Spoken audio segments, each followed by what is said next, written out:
My dear students, this is your Mary teacher and welcome to my YouTube channel Mary's Thoughts and Talks. Hope you already watched my previous video Mending Wall Part 1. Now in this video I will continue with this poem and then the main points regarding this poem will be shared to you. So keep watching till the end. Now shall we start? Now I am going to recite the last stanza. Spring is the mischief in me, and I wonder if I could put a notion in his head. Why do they make good neighbors, isn't it? Where there are cows? But here there are no cows.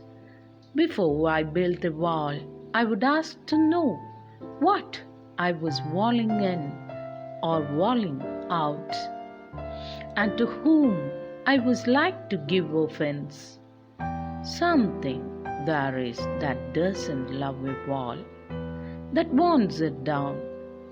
I could say elves to him, but it is not elves exactly, and I would rather he said it for himself. I see him there, bringing a stone grasped firmly by the top in each hand, like an old stone savage armed. He moves in darkness, as it seems to me, not of woods only and the shade of trees. He will not go behind his father's saying, and he likes having thought of it so well. He says again, good fences make good neighbors. In springtime, the poet feels mischievous and he wants to put a better idea in neighbor's head. So he told him, good fences are okay where there are cows, but they don't have cows. The poet would like to know how good fences make good neighbors. He also thinks about what he is keeping out and what he is protecting and whom he is offending by building a wall. The poet says that there is something that doesn't want the wall.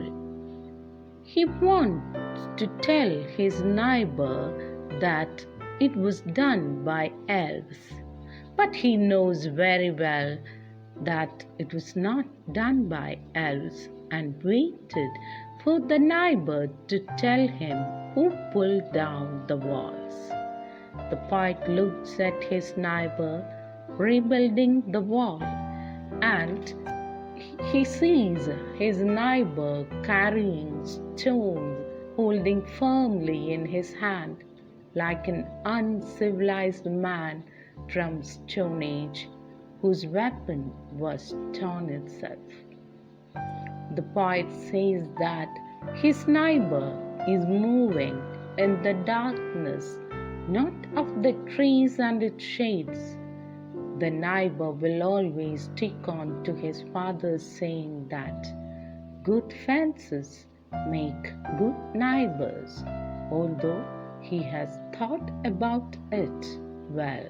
വസന്തകാലത്തിലെ കവിക്ക് കുസൃതി തോന്നുകയാണ്. അയൽവാസിയുമായി നല്ലൊരാശയം പങ്കുവെക്കാനായി തോന്നുന്നു. അതുകൊണ്ട് തന്നെ അദ്ദേഹം പറയുകയാണ്, നല്ല വേലികൾ നല്ലത് തന്നെയാണ്, പക്ഷേ പശുക്കൾ ഉണ്ടെങ്കിലേ വേലികളുടെ ആവശ്യമുള്ളൂ. ഇവിടെ നമുക്ക് പശുക്കളൊന്നുമില്ലല്ലോ.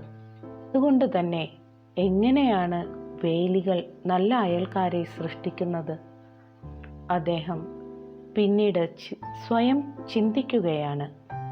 താൻ എന്തൊക്കെയാണ് വേലി കെട്ടുന്നതുകൊണ്ട്, ഈ മതിലുകൾ കെട്ടുന്നതുകൊണ്ട് എന്തൊക്കെയാണ് താൻ കെട്ടിയെടുക്കുന്നത്, സംരക്ഷിക്കുന്നത്, എന്തിനെയൊക്കെയാണ് പുറം തള്ളുന്നത് എന്ന് കവി പിന്നീട് പറയുകയാണ്. എന്തോ ഒന്ന് മതിലുകളെ ഇഷ്ടപ്പെടാത്തതായിട്ടുണ്ട്.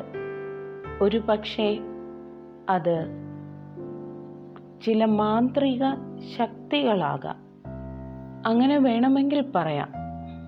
പക്ഷേ കവിക്ക് നന്നായി അറിയാം, പ്രകൃതിയിലെ എന്തോ ഒന്ന് മനുഷ്യരെ തമ്മിൽ പരസ്പരം അകറ്റുന്നതിൽ നിന്ന് വിലക്ക് കൽപ്പിക്കുന്നുവെന്ന്. കവി തൻ്റെ അയൽവാസിയെ നോക്കുന്നു. അയൽവാസിയാകട്ടെ മതിലുകൾ വീണ്ടും കെട്ടി ഉയർത്തുന്നതിൻ്റെ തിരക്കിലാണ്. അദ്ദേഹം അങ്ങ് ദൂരെ നിന്ന് വലിയൊരു കല്ല് താങ്ങിപ്പിടിച്ചുകൊണ്ട് വരികയാണ്. ശിലായുഗത്തിൻ്റെ അപരിഷ്കൃതനായ ഒരു മനുഷ്യനെ പോലെ കവിക്ക് തൻ്റെ അയൽവാസിയെ തോന്നുകയാണ്. ശിലായുഗത്തിലെ മനുഷ്യർക്കും കല്ലുകളായിരുന്നുവല്ലോ ആയുധം. കവി പറയുകയാണ്, തൻ്റെ അയൽവാസി മരങ്ങളുടെ നിഴലും ഇരുട്ടിലും മാത്രമല്ല നടന്നു നീങ്ങുന്നത്, അദ്ദേഹം പുതിയ ആശയങ്ങളുടെ അജ്ഞതയിലാണ് നടക്കുന്നതെന്ന് കവി പറയുകയാണ്. എന്തൊക്കെയാണെങ്കിലും അയൽവാസി ഒരിക്കലും തൻ്റെ അച്ഛൻ പഠിപ്പിച്ചു കൊടുത്തിരിക്കുന്ന ആ ആശയത്തിൽ നിന്ന് വ്യതിചലിക്കുകയില്ല. അത് എപ്പോഴും ആവർത്തിച്ചുകൊണ്ടേയിരിക്കും. നല്ല മതിലുകൾ നല്ല അയൽവാസികളെ സൃഷ്ടിക്കുന്നുവെന്ന്. Now the main points. First point. The poem Mending Wall is a monologue of a young man expressing his views about life. Mending Wall എന്ന കവിത ചെറുപ്പക്കാരനായ ഒരു മനുഷ്യൻ്റെ ജീവിതത്തെക്കുറിച്ചുള്ള കാഴ്ചപ്പാടിൻ്റെ ആത്മഗതമാണ്. Second point. The poet is young, dynamic and vivacious in contrast to the farmer who is old and traditional with deep-rooted belief. പരിവർത്തനാത്മകമായ സ്വഭാവമുള്ള ചെറുപ്പക്കാരനും വളരെ ഊർജ്ജസ്വലനുമായ കവി പഴയ പാരമ്പര്യങ്ങളിലും വിശ്വാസങ്ങളിലും ഉറച്ച മനോഭാവമുള്ള കർഷകനിൽ നിന്നും തികച്ചും വ്യത്യസ്തനാണ്. Third point. The poem vividly portrays prose philosophy of brotherhood and tolerance. കവിത വളരെ വ്യക്തമായി സാഹോദര്യത്തിൻ്റെയും സഹവർത്തിത്വത്തിൻ്റെയും തത്വം വരച്ചു കാണിക്കുന്നു. Fourth point. The wall symbolizes all man-made barriers, divisions between nations, caste, race, etc. ഇവിടെ മതിലുകൾ എല്ലാവിധ തടസ്സങ്ങളുടെയും പ്രതീകമാണ്. രാഷ്ട്രങ്ങൾ തമ്മിലുള്ള വേർതിരിവിൻ്റെയും മതങ്ങൾ തമ്മിലുള്ള വേർതിരിവിൻ്റെയും വർഗങ്ങൾ തമ്മിലുള്ള വേർതിരിവിൻ്റെയും പ്രതീകമായാണ് കവി മതിലുകളെ ചിത്രീകരിച്ചിരിക്കുന്നത്. Fifth point.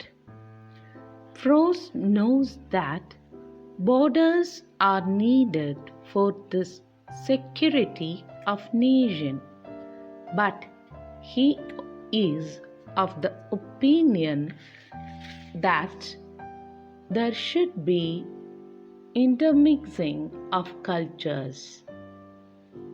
കവിയായ റോബർട്ട് ഫ്രോസ്റ്റിൻ്റെ അഭിപ്രായത്തിൽ അതിരുകൾ രാഷ്ട്രത്തിൻ്റെ സുരക്ഷിതത്വത്തിന് ആവശ്യമാണ്, പക്ഷേ സംസ്കാര സമന്വയത്തിന് മതിലുകളുടെ ആവശ്യമില്ല എന്നാണ് കവി പറയുന്നത്. 6th point, art doesn't follow any boundaries. Only then can great art be created.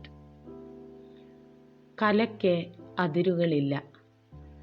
അതിരുകൾ ഇല്ലാത്ത അവസ്ഥയിലെ ഏറ്റവും നല്ല കല ഉടലെടുക്കൂ. 7th point, Frost wants to demolish the walls between humans and nations to solve the problems through open dialogue. Thus, the world will become a better place to live in. Robert ഫ്രോസ്റ്റിന് മനുഷ്യർക്കിടയിലും രാഷ്ട്രങ്ങൾക്കിടയിലുമുള്ള തടസ്സങ്ങളെ മാറ്റുവാനായിട്ട് ആണ് ആഗ്രഹം. എങ്കിൽ മാത്രമേ ഒരു പ്രശ്നങ്ങൾ തീർക്കുന്നതിന് ഒരു തുറന്ന ചർച്ചയ്ക്ക് സാധിക്കുകയുള്ളൂ. അങ്ങനെയാണെങ്കിൽ ഈ ലോകത്തിലെ പല പ്രശ്നങ്ങളും പരിഹരിക്കാമെന്നും ഈ ലോകം നമുക്ക് ജീവിക്കാൻ ഉതകുന്ന ഒരു നല്ല സ്ഥലമായി മാറുമെന്നും റോബർട്ട് ഫ്രോസ്റ്റ് പറയുകയാണ്. 8th point, Robert Frost prompts us to make a choice. It's left to the readers to decide which is right, whether a wall is needed or not. കവിയായ റോബർട്ട് ഫ്രോസ്റ്റ് നമുക്ക് ഒരു തിരഞ്ഞെടുപ്പ് നടത്തുന്നതിനുള്ള സ്വാതന്ത്ര്യം തരുന്നു. വായനക്കാർക്ക് തീരുമാനിക്കാം മതിലുകൾ, അതിരുകൾ മനുഷ്യർക്കിടയിൽ, രാഷ്ട്രങ്ങൾക്കിടയിൽ ആവശ്യമാണോ അല്ലയോ എന്നുള്ളത്. കവി ഈ തീരുമാനം വായനക്കാർക്കായി വിട്ടുതന്നിരിക്കുകയാണ്. Now, the important poetic devices employed by the poet.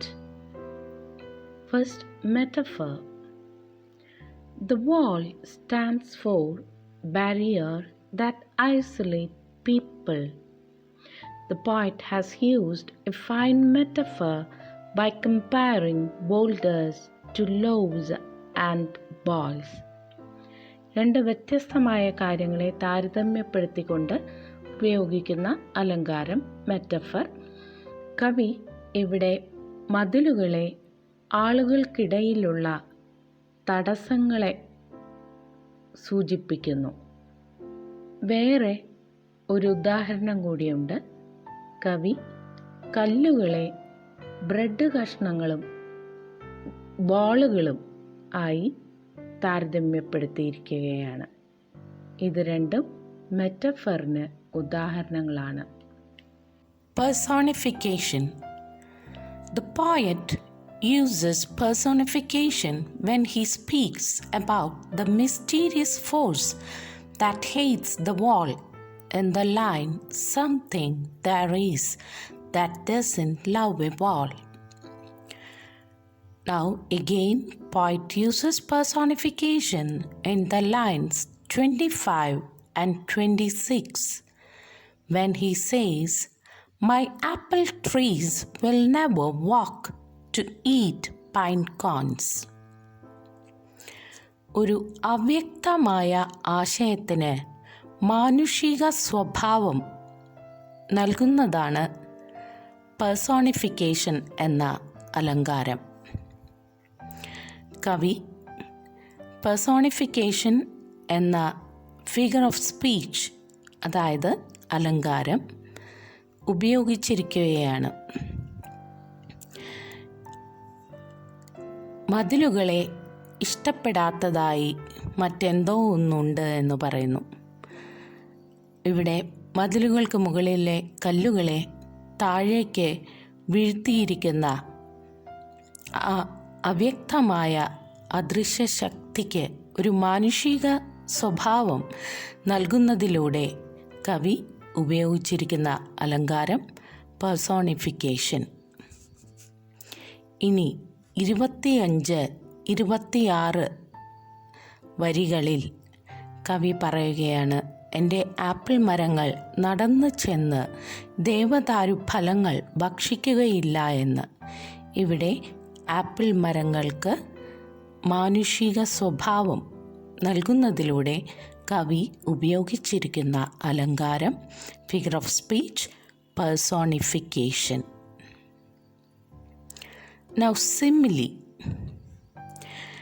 The poet uses simile in the line, in each hand like an old stone savage armed.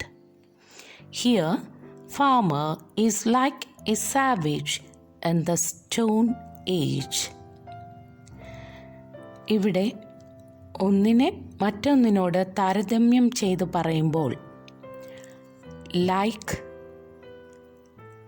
As, than ഈ 3 വാക്കുകളിൽ ഏതെങ്കിലും ഒന്ന് ഉപയോഗിച്ചിട്ടാണ് താരതമ്യം ചെയ്ത് പറയുന്നതെങ്കിൽ ആ അലങ്കാരത്തിന് പറയുന്ന പേരാണ് സിമിലി. താരതമ്യം ചെയ്യുമ്പോൾ ലൈക്ക് അല്ലെങ്കിൽ ആസ് അല്ലെങ്കിൽ ദാൻ ഇതിലേതെങ്കിലും ഒരു വാക്ക് ഉപയോഗിച്ചിട്ടുണ്ടെങ്കിൽ ആ അലങ്കാരം ഫിഗർ ഓഫ് സ്പീച്ചിന് പറയുന്ന പേരാണ് സിമിലി. ഇനി കവി ഒരു ശിലായുഗത്തിലെ പ്രാകൃതനായ ഒരു മനുഷ്യനെ പോലെ കൈകളിൽ കല്ല് താങ്ങിയെടുത്തുകൊണ്ട് വരുന്ന അയൽവാസിയെ കുറിച്ച് പറയുന്നു. ഇവിടെ ആ കർഷകനെ ശിലായുഗത്തിലെ പ്രാകൃതനെ പോലെ ലൈക്ക് എന്ന വാക്ക് ഉപയോഗിച്ചിട്ടുണ്ട്. അങ്ങനെയാണ് കവി ചിത്രീകരിച്ചിരിക്കുന്നത്. അതുകൊണ്ട് ഉപയോഗിച്ചിരിക്കുന്ന അലങ്കാരം simile. Now another figure of speech employed by the poet is apostrophe. The poet uses apostrophe in the line 19 when he tells the boulders to stay balanced. സന്നിഹിതനല്ലാത്ത വസ്തുവിനെയോ ആളെയോ സംബോധന ചെയ്ത് പറയുന്നതാണ് എപ്പസ്ട്രോഫി എന്ന അലങ്കാരം. കവി ഇവിടെ വസ്തുവിനെയാണ് സംബോധന ചെയ്യുന്നത്. അതായത് കല്ലുകളോടാണ് കവി പറയുന്നത്, നിങ്ങൾ ക്രമത്തിൽ മതിലുകൾക്ക് മുകളിൽ ഇരിക്കുമല്ലോ എന്ന്. അതുകൊണ്ട് തന്നെ ഇവിടെ ഉപയോഗിച്ചിരിക്കുന്ന അലങ്കാരം എപ്പസ്ട്രോഫി. Now another poetic technique used by the poet is repetition. It's used by prose to emphasize main ideas in the poem. Example, something there is that doesn't love a wall. This line is repeated twice. Another one, good fences make good neighbors. This phrase is also repeated twice in the poem. So the poetic technique, repetition. ഒരേ വരികൾ ആവർത്തിച്ച് ഉപയോഗിക്കുന്ന രീതിയാണ് repetition. Now another poetic device is refrain. The lines repeated at the same distance in the poem are called refrain. The phrase good fences make good neighbors is repeated with the same words. വരികൾ കൃത്യമായ ഇടവേളകളിൽ ആവർത്തിച്ച് ഉപയോഗിക്കുന്നു. ഇവിടെ good fences make good neighbours എന്ന പദസമുച്ചയം phrase വീണ്ടും ഓരോ സ്റ്റാൻസയുടെയും അവസാനത്തിൽ ഉപയോഗിച്ചിരിക്കുകയാണ്. അതായത് കൃത്യമായ ഇടവേളകളിലാണ് ഈ പദസമുച്ചയം ഉപയോഗിച്ചിരിക്കുന്നത്. ഇങ്ങനെ ആവർത്തിച്ച് ഉപയോഗിക്കുന്ന രീതിക്ക് മലയാളത്തിൽ പല്ലവി എന്ന് പറയും, ഇംഗ്ലീഷിൽ റെഫ്രെയിൻ എന്നും പറയും. Symbols. Wall denote barriers between humans. Darkness denote ignorance. Spring denotes opportunity for renewal. മറ്റൊരു കാവ്യാത്മക ഉപകരണമാണ് സിംബൽസ്, പ്രതീകങ്ങൾ. മതിലുകൾ, വാൾ, മനുഷ്യർക്കിടയിലുള്ള തടസ്സങ്ങളെ സൂചിപ്പിക്കുന്നതിനായി ഉപയോഗിച്ചിരിക്കുന്നു. ഡാർക്ക്നെസ്, ഇരുട്ട്, അജ്ഞതയെ സൂചിപ്പിക്കുന്നതിനായി ഉപയോഗിച്ചിരിക്കുന്നു. സ്പ്രിംഗ്, വസന്തകാലം, നവീകരണത്തിനുള്ള അവസരത്തെ സൂചിപ്പിക്കുന്നതിനായി ഉപയോഗിച്ചിരിക്കുന്നു. So, I will come back with another very interesting story in my next video, and the name of the story is Amigo Brothers, written by Perry Thomas. So please wait and don't forget to subscribe to my YouTube channel, Mary's Thoughts and Talks.